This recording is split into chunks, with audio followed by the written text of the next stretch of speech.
Dear students, this is my second video related to chapter 3 from the diary of a young girl, class 10th. तो बच्चों, पिछले video में हमने introduction, summary और difficult words पढ़े थे। तो आज हम क्वेश्चन आंसर्स पढ़ेंगे, तो आप ध्यान से सुनना। क्वेश्चन नंबर 1 देखिए। Was Annie right when she said that the world would not be interested in the musing of a 13 years old girl? क्या एनी ने सही कहा था कि ये दुनिया एक 13 साल की लड़की की सोच पर कोई रुचि रखेगी? तो आंसर देखिए इसका। Any thought that world would not be interested in the musing of A 13 years old girl, but she was not right. Any का ऐसा सोचना बिल्कुल गलत था। Perhaps she had never thought that her musing would be the most widely read book in the world. उसका सोचना गलत था क्योंकि उसका लिखा हुआ जो था वो बड़ा ही ज़्यादा दुनिया में पसंद किया गया, और हर writing were translated in many different languages, और उसका लिखा हुआ अलग अलग भाषाओं में भी अनुवाद हुआ, अलग अलग भाषाओं में भी उसका अनुवाद किया गया। तो क्वेश्चन नंबर 2 देखिए बच्चे। In which language was the diary of a Anne Frank originally written? Anne Frank की जो डायरी थी वो मौलिक रूप से किस भाषा में लिखी गई? तो आंसर देखिए इसका। The diary was written originally in Dutch language. तो एनी फ्रैंक की डायरी जो थी वो डच लैंग्वेज में उसने लिखी थी, एनी फ्रैंक ने। Next question, question number 3। Why does Anne need to give brief sketch about her family?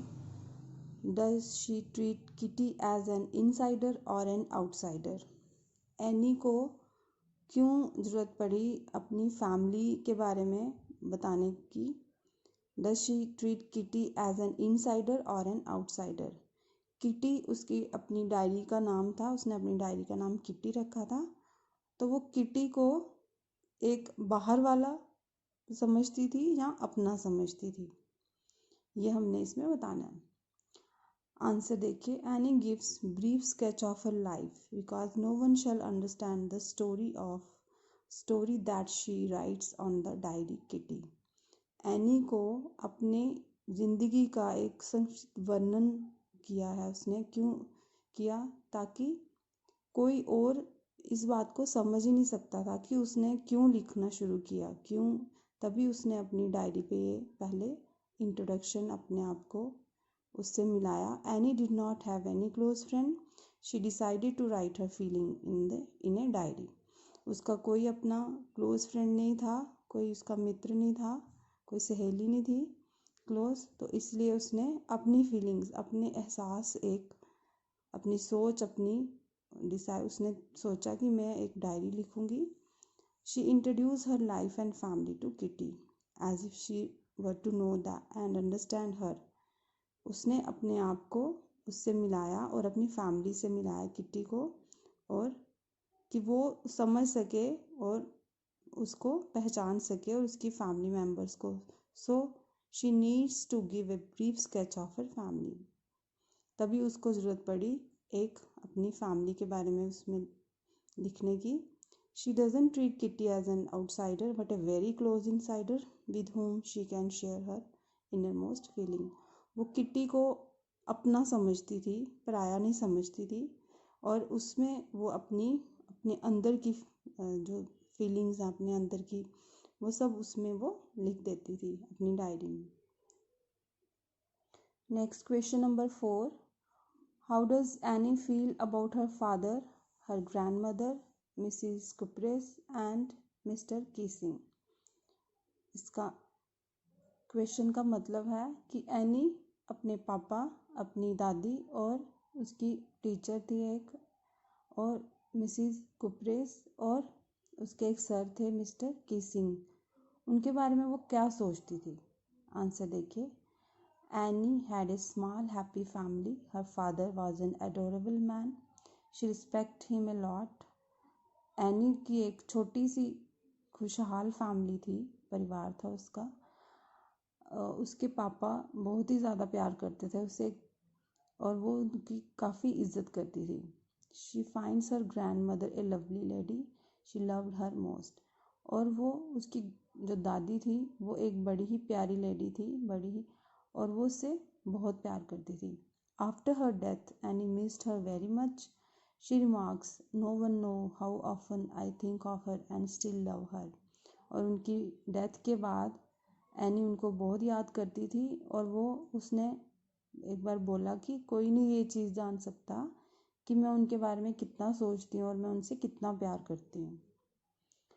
Mrs Kuperus is her headmistress, she is all praise for हर।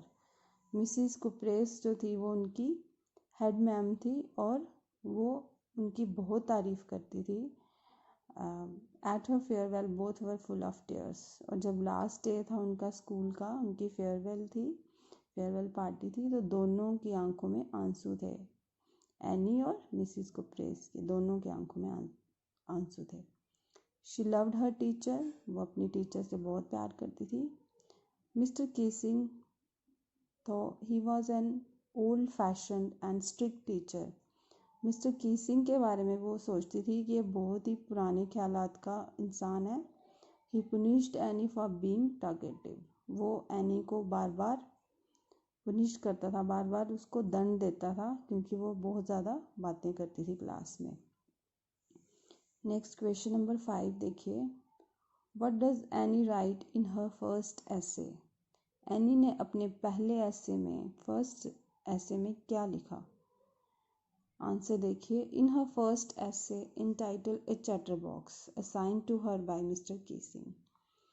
उसका जो पहला लेख था, पहला ऐसे था, उसका शीर्षक था बातूनी, एक बातूनी। चैटर बॉक्स का मतलब होता है बातूनी। तो जो उसके सर मिस्टर कीसिंग ने उसको दिया था लिखने के लिए। Anne writes about the necessity of talking. Anne ने उसमें यह लिखा कि बोलना क्यों ज़रूरी है। She describe talking as a student trait.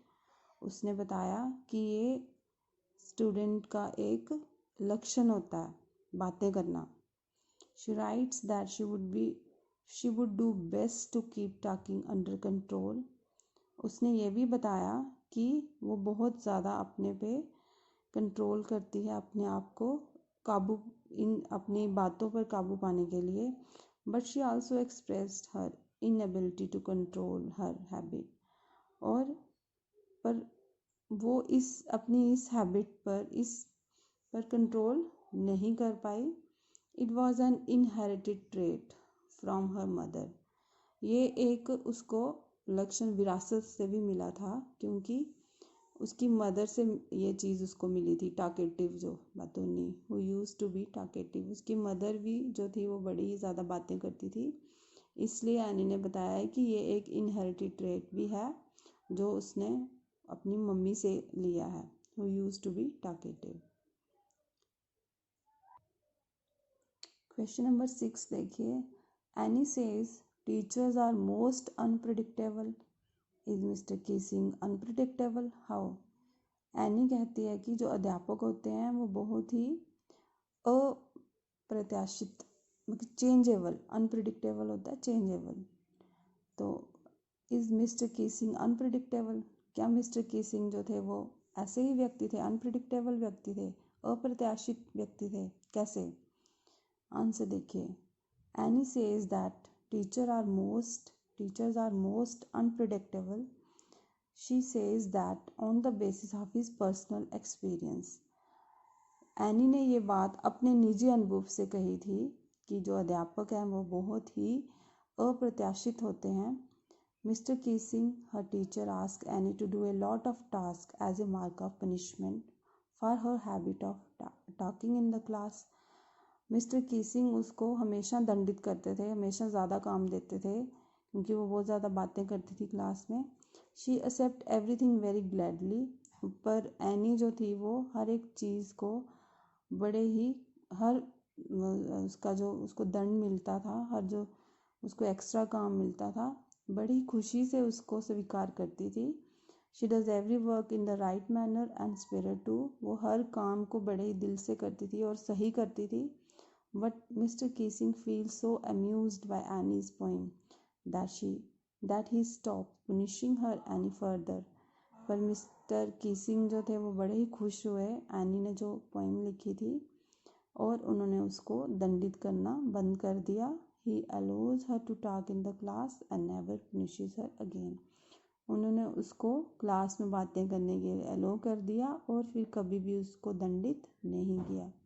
तो स्टूडेंट्स, ये हमारे क्वेश्चन आंसर्स अब यहीं ख़त्म होते हैं. नेक्स्ट वीडियो में मैं आपको नेक्स्ट चैप्टर के बारे में बताऊंगी. Thank you.